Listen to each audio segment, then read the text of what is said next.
In a kingdom of gold and power, where kings ruled with absolute authority, a quiet young woman was about to change history forever. Her name was Esther. She wasn't born into royalty. She was an orphan, raised by her cousin Mordecai in a foreign land. The empire they lived in didn't belong to their people. They were strangers, overlooked, unheard. But destiny has a way of finding those who seem hidden. When the king, Xerxes, searched for a new queen, young women from across the land were taken to the palace. Esther was among them. She didn't go willingly, but she carried something greater than fear. She carried purpose. Graceful, wise, set apart and favored by God. Out of all the women, the king chose her. Esther became queen, but she kept one secret close to her heart, her identity. No one in the palace knew she was a Jew, and that secret would soon become the very thing that could cost her life.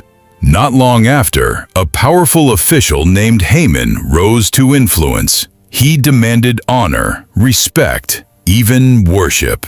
But Mordecai refused to bow. That single act of defiance lit a fire of hatred in Haman's heart, not just against Mordecai, but against all of Esther's people. So Haman devised a wicked plan to destroy every Jew in the kingdom, men, women, children. No mercy, no escape.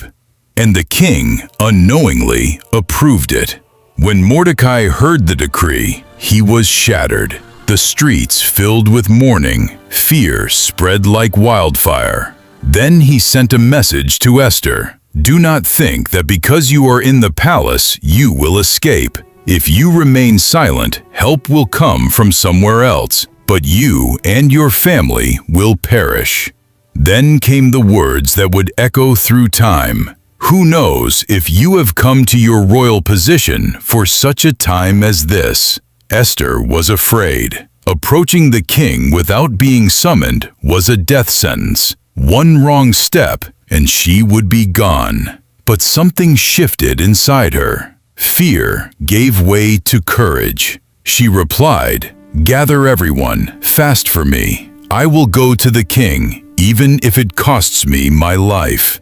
Days later, Esther stood outside the throne room. The doors opened. Silence filled the air. One step, then another. The king looked up.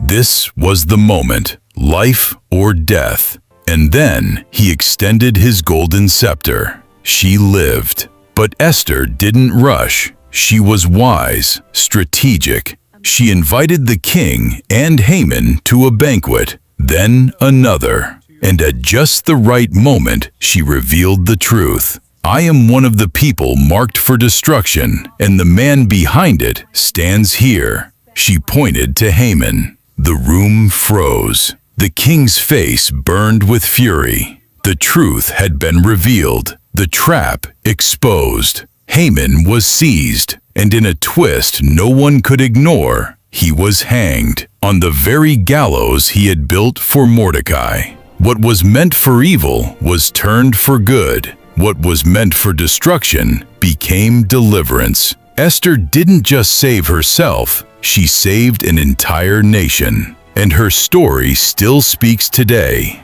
You may feel unseen, unqualified, out of place, but you could be exactly where you are for a reason, for a moment, for a purpose bigger than you can see, for such a time as this.